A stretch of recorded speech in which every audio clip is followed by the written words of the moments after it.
नमस्कार, स्वागत है आप सभी का हमारे खास कार्यक्रम मंथन में आज बात करेंगे उत्तर प्रदेश के गोरखपुर से आई एक ऐसी तस्वीर की जो अपने आप में हमें सोचने पर मजबूर कर देगी। वो दावे भी इस तस्वीर में आपको दिखेंगे और सुनाई देंगे जो महिला सशक्तिकरण का उत्तर प्रदेश में दम भरते हैं।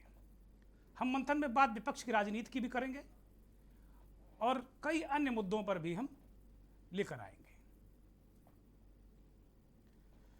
क्या सबसे बड़ी बात है, ये तस्वीर जो हम दिखाने जा रहे हैं आपको, ये तस्वीर हमें बताएगी कि क्या हम अपना बेशकीमती वोट देने से पहले क्या राजनीतिक दलों के नुमाइंदों से सवाल करते हैं, क्या पूछते हैं, क्या अपनी मूलभूत ज़रूरतों के बाबत हम मांगते हैं उनसे जवाब, क्या पढ़ाई और दवाई पर हम कोई सवाल पूछते हैं। ये बड़ा सवाल है। पहले गोरखपुर से आई एक तस्वीर देखिएगा और उस लड़की से बात भी हम आपको कराएंगे। लेकिन जो तमाम और भी तस्वीरें हैं, ये तस्वीर जो दूसरी खिड़की में आपको दिख रही है, ये गोरखपुर जो बाढ़ग्रस्त है, मुख्यमंत्री का एरिया है, वहाँ आप देखिए किस तरीके का दृश्य है कि एक बेटी, उसका घर बाढ़ से पूरी तरीके से घिर गया है। ये मुख्यमंत्री का क्षेत्र है और आपने देखा है कि उसका जो घर पूरी तरीके से बाढ़ से घिर गया है। पढ़ने की ललक है उसके अंदर और वो खुद नाव चलाकर एक ऐसी नाव लेकर जा रही है जिसकी खेवनहार भी वही है और उसकी जो सवार भी वही है। तो इस बच्ची की, इस बहादुर बच्ची की कहानी आपको बताएंगे। पहले वो सुन लेते हैं, फिर और भी महत्वपूर्ण जो ये खबर है जो इसको हम लेकर आए हैं इस मंथन में, उस पर भी हम एक कुछ पहलुओं पर प्रकाश डालेंगे। पहले इस बच्ची की कहानी सुनिए।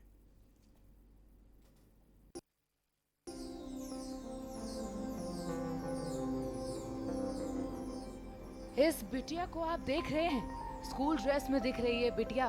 बाढ़ में भी खुद नाव चलाकर स्कूल जा रही है। स्कूल ड्रेस में दिख रही है बिटिया संध्या, गोरखपुर की रहने वाली है। संध्या 11वीं में पढ़ती है। आपको बता दें कि गीडा थाना क्षेत्र के अंतर्गत मंदिर के पीछे राप्ती नदी में आई बाढ़ ने सड़क को लापता कर दिया है और संध्या का पूरा घर बाढ़ में डूब चुका है। उसका परिवार छत पर इन दिनों जिंदगी गुजर बसर करने को मजबूर है। लेकिन इन सब के बीच संध्या का पढ़ाई के प्रति जुनून कम नहीं हुआ और वो डेली स्कूल अटेंड करने के लिए नाव चलाकर आ रही है, जिसका वीडियो सोशल मीडिया पर वायरल हो रहा है। पढ़ेंगी बेटियां तभी बढ़ेंगी बेटियां, इस मंत्र के साथ बदहाली की ये तस्वीर भी नई है, जिसे राहुल गांधी ने अपने ट्विटर से साझा किया है और संध्या के साहस की प्रशंसा भी की है। लेकिन बंद शब्दों में यूपी सरकार पर भी निशाना साध दिया है। पर कहना गलत नहीं होगा कि इस बिटिया के हौसले और जज्बे को देखकर कि जब करने की चाह हो तो सब कुछ हो सकता है। लेकिन दूसरी तरफ ये तस्वीर कहीं ना कहीं सिस्टम के हर दावों की पोल खोलती नजर आ रही है और साथ ही अब तक प्रशासन द्वारा किए गए कार्यों पर भी सवाल उठा रही है।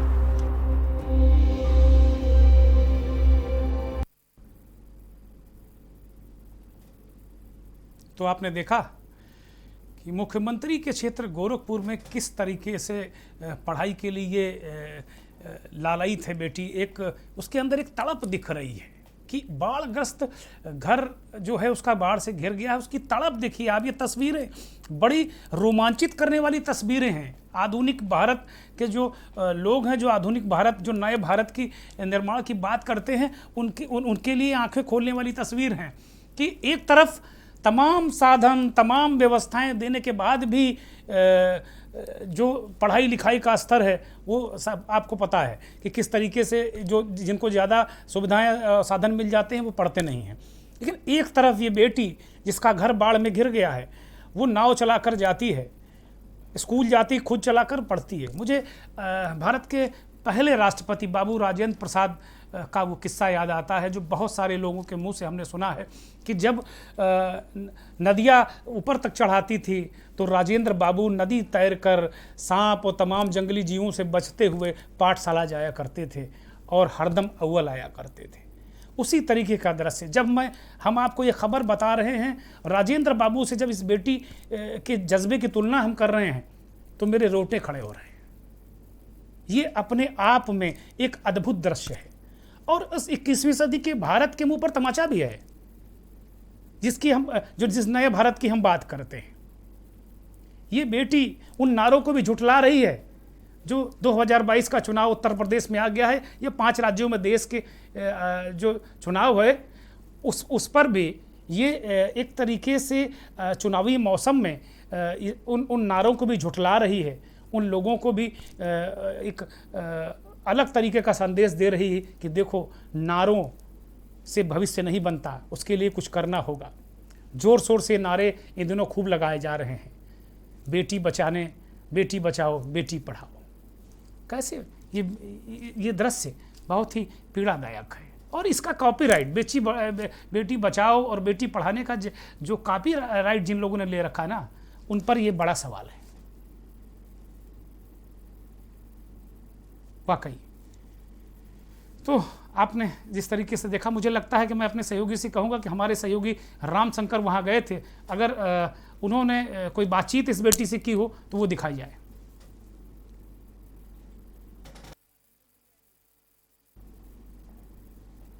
बात करें भारत के प्रथम राष्ट्रपति डॉक्टर राजेंद्र प्रसाद की, तो ऐसा कहा जाता है डॉक्टर राजेंद्र प्रसाद नदी तैर के जो है विद्यालय जाते थे। ऐसा ही मामला एक गोरखपुर की एक बेटी का सामने आया है, जिसके अंदर पढ़ने की ललक को लेके नाव खुद चला के वो विद्यालय जाती है। कहा जाता है बेटी बचाओ, बेटी पढ़ाओ, ऐसे तमाम अभियान जो है आते हैं, लेकिन ये तस्वीर उन सारे अभियान को जो है व्यवस्था की पोल खोलता है। और एक जिस तरह से ये बेटी नाव चलाते हुए स्कूल जा रही है और स्कूल से आ रही है, ये निश्चित तौर पर सिस्टम के ऊपर एक बहुत बड़ा कहा जाए तो व्यवस्था का जो है पोल खोलता है। फिलहाल ऐसे बेटी को, जज्बे को के न्यूज़ की तरफ से सलूट है और उसको के न्यूज़ की तरफ से बहुत बहुत शुभकामनाएं हैं। फिलहाल वो बेटी हमारे साथ है और हम उससे बात करेंगे, देखते हैं क्या कुछ है। क्या नाम है बेटा आपका? मेरा नाम है संध्या साहनी। क्या है, आप नाव चलाते जो है विद्यालय जा रही थी, क्या पूरा मामला है वहाँ? यही है कि उस समय लॉकडाउन था, पूरा स्कूल बंद थे और मैं ऑनलाइन क्लास भी नहीं कर पा रही थी, मोबाइल बड़ा वाला न होने की वजह से। और फिर जब स्कूल खुला तो बाढ़ आ गया और फिर बाढ़ भी आ गया, तभी हमको जाना इसलिए ज़रूरी है क्योंकि पेपर आने वाला है, और हम जाएंगे नहीं तो मेरा कोर्स कंप्लीट नहीं हो पाएगा और हम पेपर नहीं दे पाएंगे। तो ऐसे में बेटा आप जो है पूरे ये जो पानी भरा है, इसी रास्ते आप जाते हो? कैसे जाते हो?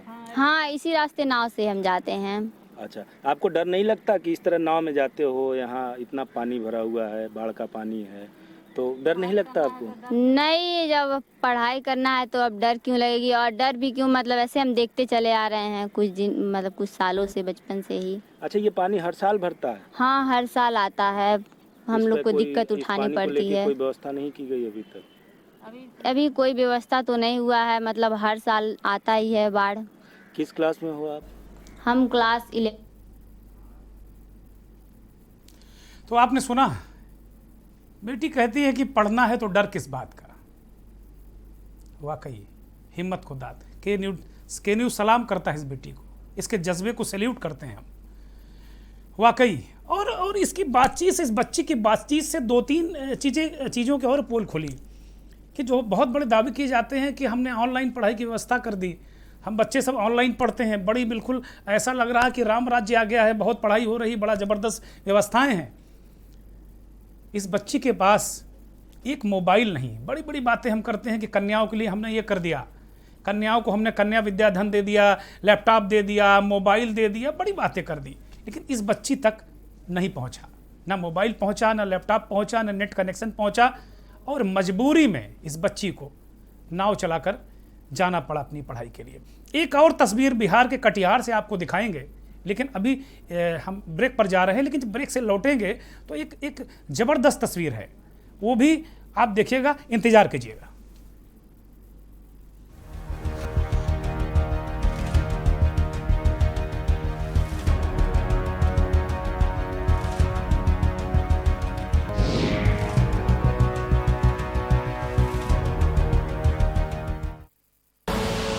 आप देख रहे हैं के न्यूज़, खबरों का सारथी।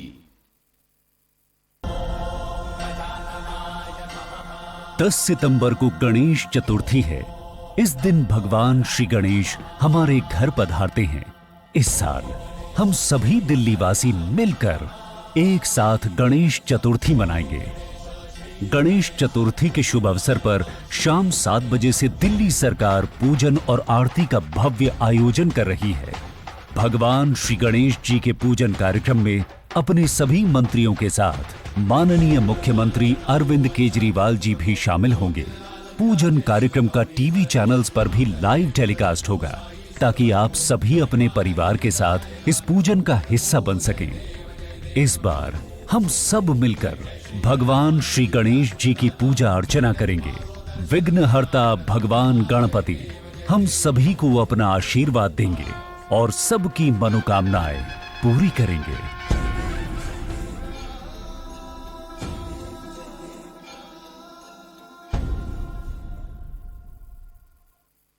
जुबान के लिए उड़ चला गैरों की ज़मीं पर, खुशबू अपने पन की ढूंढता और दूर कितना भी जा, इस जुबान से दूर ना जा पाओगे।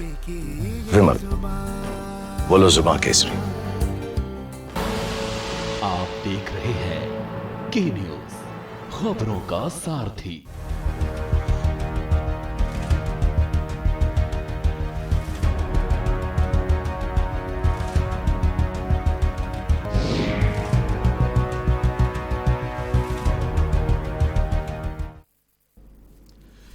तो देखा आपने, ब्रेक पे जाने से पहले हमने वो तस्वीर दिखाने का वादा आपसे किया था जो बिहार के कटिहार से आ रही है। हम अपने सहयोगी से कहेंगे कि वो तस्वीर दिखाएं।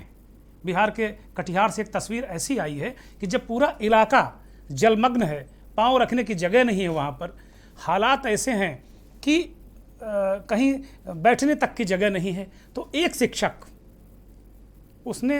उन शिक्षक ने कल शिक्षक दिवस के दिन, ये तस्वीर कल की है जो आज आपको हम पहुंचा रहे हैं, कल आपने देखा भी होगा तमाम सोशल मीडिया पर, लेकिन जिस एंगल से हम आपको बता रहे हैं वो एक नया कोण है इस तस्वीर को देखने का। आप भी देखिए कि जब कहीं पूरा इलाका कटिहार का बाढ़ से बिल्कुल जलमग्न है, तब कहीं बैठने की जगह नहीं थी। वो तस्वीर आपको ये बता रहे हैं कि नाव में उन्होंने कक्षा लगा दी। ऐसे शिक्षक को भी सैल्यूट करते हैं हम। उन्होंने ये जो आप देख रहे हैं, नाव पर ही पढ़ाना शुरू कर दिया बच्चों को। तो दो तस्वीरें आपने देखी, एक तरफ पढ़ने की ललक और दूसरी तरफ पढ़ाने की तड़प। ये भारत है, यही असली लोकतंत्र है। वो बड़े बड़े नारे लोकतंत्र नहीं है, वो झूठे वादे लोकतंत्र नहीं है, ये लोकतंत्र है। और ये लोग हैं जिनका ये अपना बनाया हुआ तंत्र है, किन्हीं सरकारों, किसी राजनीतिक दलों का बनाया हुआ तंत्र नहीं है। ये फेल दिख रहे हैं दोनों जगह। सारा तंत्र, सिस्टम जिसे कहते हैं हम, मैं ये नहीं कहूंगा कि किसकी कहां किसकी सरकार है, किस दल की सरकार है, कौन मुख्यमंत्री है, इससे मेरा कोई लेना देना नहीं। मुझे दर्द और पीड़ा इस बात की है कि ये जो तंत्र दिख रहा है, जो लोक का तंत्र, किस तरीके से वो संघर्ष कर रहे हैं अपने ही तंत्र में। बहुत बड़े बड़े दावे, बहुत बड़े बड़ी बातें, लेकिन कम से कम तो इस बार मैं कहूंगा उत्तर प्रदेश की जनता से और जहां जहां चुनाव हुए वहां की जनता से कि इस बार कोई भी दल का प्रतिनिधि अगर आपके दरवाजे वोट मांगने आए तो इन तस्वीरों का हिसाब ले लीजिएगा। दवाई और पढ़ाई, इस बाढ़ में, जिस भीषण बाढ़ में लोग बीमार हो रहे हैं, बुखार से मर रहे हैं, उनकी दवाई का हिसाब लीजिएगा और पढ़ाई का, और गांठ बांध कर रख लीजिए। जो भी दल चाहे जैसे वादे करे, कोई मुफ्त में शराब देने का वादा करेगा, कोई पैसे देने का वादा करेगा, कोई अकाउंट में पैसे भेजेगा, ये गांठ बांध के रख लीजिए, वोट उसी को दीजिएगा। कह दीजिएगा साफ कि जो पढ़ाई और दवाई का इंतजाम माकूल करेगा उसी के साथ हम रहेंगे। उत्तर प्रदेश की राजधानी लखनऊ से एक और तस्वीर आपको हम दिखा रहे हैं। भारतीय जनता पार्टी महिला मोर्चा की प्रदेश कार्यकारिणी की तस्वीर। 2022 के चुनाव में आधी आबादी को प्रभावित करने के लिए या आधी आबादी को अपने पक्ष में करने के लिए बिहार में नीतीश बाबू के साथ ही आबादी खड़ी हो गई, तो बिल्कुल हारते हारते वो मुख्यमंत्री बन गए। हारते हारते जो वहाँ एनडीए गठबंधन था वो हारते हारते बच गया और नीतीश बाबू फिर मुख्यमंत्री बन गए। उत्तर प्रदेश में भारतीय जनता पार्टी का संगठन बहुत मजबूत है। महिला मोर्चा का आज प्रदेश कार्यकारिणी की बैठक थी, कार्य समिति की बैठक थी। पूरे प्रदेश भर से भारतीय जनता पार्टी की महिला नेता आई थी। स्वतंत्र देव सिंह प्रदेश अध्यक्ष भी मौजूद थे और समापन सत्र में योगी आदित्यनाथ मुख्यमंत्री भी पहुंचे। महिला नेताओं को योगी जी ने चुनावी मंत्र दिया और किस तरीके से आधी आबादी को वो जाके भारतीय जनता पार्टी के साथ जोड़ें, ये रास्ता भी उन्होंने बताया कि दोबारा लगातार पार्टी सत्ता में आए उत्तर प्रदेश में। योगी महाराज ने ये बात भी उनको बताई, मूल मंत्र दिया, यो कहिए गूढ़ मंत्र दिया। और शुरू कहां से किया है मालूम है? योगी जी ने कहा कि ये मोदी राज में ही संभव है कि तीन सुप्रीम कोर्ट में महिला जज एक साथ हो जाए। ये मोदी राज में ही संभव है, ये मोदी जी के नेतृत्व में ही संभव। ये महिला सशक्तिकरण की बात वो कर रहे हैं। दूसरा उदाहरण उन्होंने दिया कि सबसे ज्यादा राज्यपाल महिला मोदी जी ने बनाई। दिवंगत नेता सुषमा स्वराज तक पहुंच गए और उन्होंने ये बताया कि सुषमा स्वराज, सुमित्रा महाजन, निर्मला सीतारमन एक ऐसे महिला चेहरे हैं जो एक सशक्तिकरण का प्रतीक हैं। और ये भारतीय जनता पार्टी और आदरणीय मोदी जी ने ये इन सबको आगे बढ़ाया है, इसमें कहीं कोई संदेह नहीं। स्वतंत्र अगर सुमित्रा महाजन जी लोकसभा के अध्यक्ष हुई तो मोदी जी की असीम कृपा है, इसमें कहीं कोई संदेह नहीं। ये योगी जी ने कहा और अपने जो कार्यकर्ताओं का मनोबल इसके जरिए उन्होंने बढ़ाया। उन्होंने कहा कि जो बेटी पढ़ाओ बेटी बचाओ की जो नीति है हमारी, उसी के तहत हमने इतना बड़ा संगठन तैयार किया। 3 तलाक की तरफ भी गए। 3 तलाक वाली महिलाओं जो 3 तलाक से पीड़ित थी, जो हलाला से पीड़ित थी, अपने कार्यकर्ताओं से कह दिया, जो महिला कार्यकर्ता थी, जो महिला नेता थी, महिला मोर्चे, कहा जाइए ये जो पीड़िताएं हैं, महिलाएं हैं जो पीड़ित थी, तालिबानी एक जो रस्म थी उससे पीड़ित थी, उनको पार्टी के साथ जोड़िए, बहुत बड़ी ताकत आपके साथ आएगी। और एक और रहस्य उद्घाटन मुख्यमंत्री जी ने किया। हाँ, मुख्यमंत्री जी ने एक और रहस्य उद्घाटन किया, वो जरा सुन लीजिए। हाल ही में आपने देखा होगा, पहली बार सुप्रीम कोर्ट में 3 जजेज महिला हुई हैं। सबसे अधिक राज्यपाल अब तक की भारत के इतिहास की सबसे अधिक राज्यपाल प्रधानमंत्री मोदी जी के कार्यकाल में हुई हैं और ये सभी महिलाएं, ज्यादातर महिलाएं हुई हैं। आपने देखा होगा समाज के विभिन्न तबके में आज भी देश की वित्त मंत्री एक महिला के हाथ में है, वित्त मंत्रालय भारत का। पिछले कार्यकाल में आपने देखा होगा देश की रक्षा मंत्री की देश के अंदर महिलाओं को आरक्षण देने की मांग होती रही है। त्रिस्तरीय पंचायत में 33% आरक्षण की व्यवस्था दी भी गई है। और आरक्षण की व्यवस्था पंचायत चुनाव में दे जाने के बाद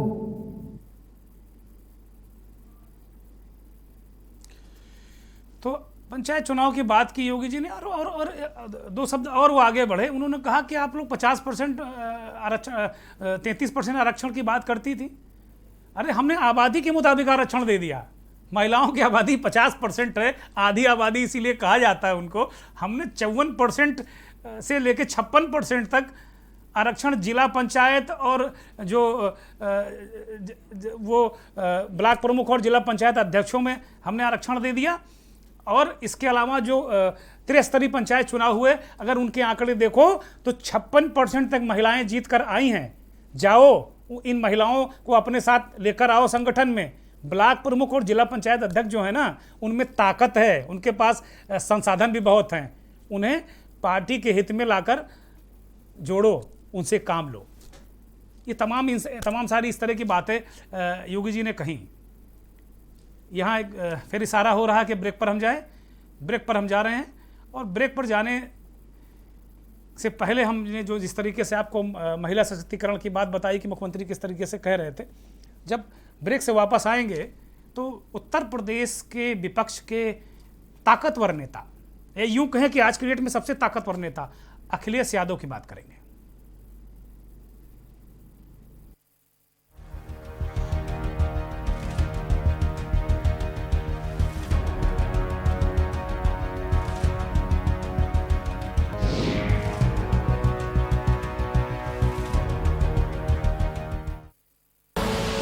आप देख रहे हैं के न्यूज, खबरों का सारथी। 19 मार्च का दिन मुझे भूल नहीं सकता। डिपार्टमेंटल ऑर्डर आया था कि अभी आप स्कूल बंद कर दीजिए। फिर थोड़ा सा जब लॉकडाउन की रिस्ट्रिक्शंस ईज हुई तो मेरे स्टाफ ने बच्चों को कनेक्ट करने की कोशिश करी।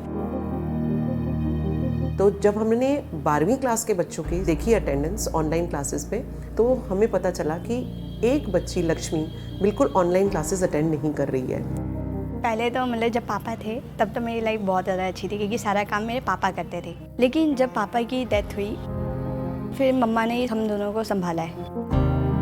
मेरी मम्मा की ना तबीयत ख़राब हो गई थी जब क्या बोलते कोरोना जब ये स्टार्ट हुआ लॉकडाउन के बाद। तो मैंने सोचा कि अब मेरे को जॉब करनी चाहिए। फिर एकदम से मैम का कॉल आया और वो मुझे बोलने लगी कि मैम मैं पढ़ाई कंटिन्यू नहीं कर पाऊँगी इस हालात में, क्योंकि मुझे सुबह से शाम तक तो नौकरी करनी पड़ती है और फिर घर आ जाती हूँ तो बहुत थक जाती हूँ। फिर हमने डिसाइड करा कि रात को हम लोग उसको वर्कशीट्स भेजा करेंगे। हम उसको दिन में व्हाट्सएप कर देते थे, मगर वो शाम को उसको जब फ़ोन मिलता था तो वो वर्कशीट्स देखती थी और फिर सुबह ऑफिस जाती थी। जब वो 9 बजे तो स्कूल से होकर निकलती थी मोस्ट ऑफ द टाइम्स। जिस टीचर से उसको डाउट होता था उससे वो पूछ लेती थी।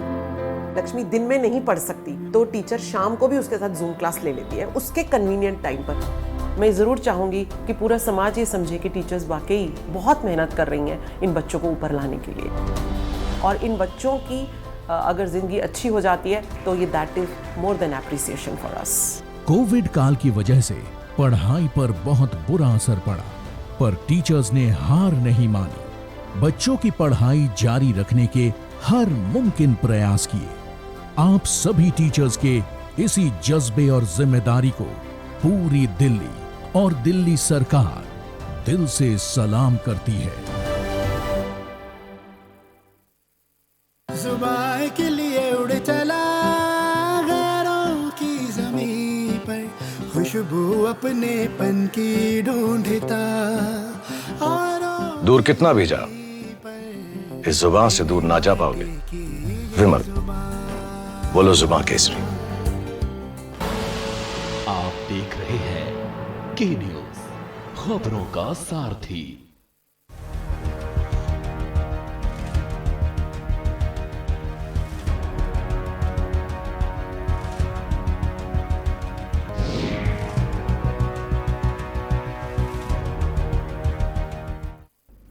ब्रेक से वापस आ गए हैं। अब बात करेंगे उत्तर प्रदेश के पूर्व मुख्यमंत्री और समाजवादी पार्टी के मुखिया अखिलेश यादव की। भैया जी यानी अखिलेश यादव उन इलाकों में जरूर जा रहे हैं जहां योगी जी के दौरे लगते हैं। शिक्षक दिवस में भदोही के कार्यक्रम में गए। भैया जी क्या बोले सुना देते हैं आपको। शिक्षा नीति किसने बनाए थे? बीजेपी ने बनाए थे और बाद में उनकी जान भी ले ली और उनको नौकरी से भी बाहर करने का काम किया। इतना शिक्षक और नौजवान पे कभी लाठी नहीं पड़ी होगी जितना भारतीय जनता पार्टी की सरकार में उन्हें अपमानित होना पड़ रहा है। जो अधिकार हमें संविधान ने दिए हैं, जो अधिकार हमें संविधान ने दिए, उन अधिकारों को भी छीना जा रहा है।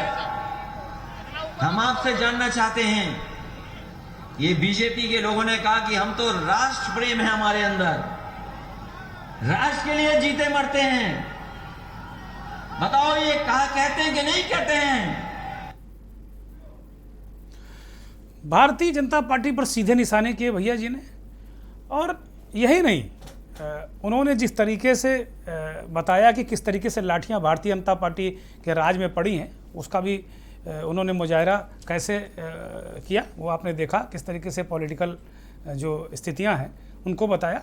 एक बात और बड़ी महत्वपूर्ण है कि जब जिस समय किसान मुजफ्फरनगर में हुंकार भर रहे थे और भारतीय जनता पार्टी की पकी पकाई जो ओटों की खेती है ना उस पर हल चला रहे थे, तो अखिलेश यादव भी वहाँ एक शिक्षकों के कार्यक्रम में शिक्षक दिवस में बोल रहे थे भदोही में, और उन्होंने सीधे हमले किए।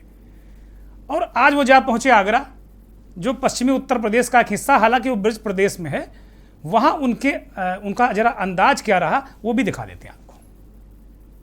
ये उत्तर प्रदेश बड़ा प्रदेश है, यहाँ बहुत सारे लोग आएंगे। 2022 का सर कि अब विपक्ष डरा हुआ है, तो क्या 2022 में लेकर क्या कहेंगे? सड़क पे संभल के चलना, कोई ना कोई डराने को मिल जाएगा। 2022 में किसके साथ 2022 की क्या तैयारी से बात? 22 में जनता बदलाव चाहती है, जनता परिवर्तन करेगी और परिवर्तन ऐतिहासिक होगा। और केवल जनता ही नहीं, हम जानते हैं हमारे पत्रकार भाई भी परिवर्तन चाहते हैं। हम चाहते हैं पत्रकार भाई के सहयोग करें। आपने सुना कि किस तरीके से अखिलेश यादव ने बताया कि जनता, जो जनता है ना, जनता ही जनार्दन है और जनता ही तय करेगी।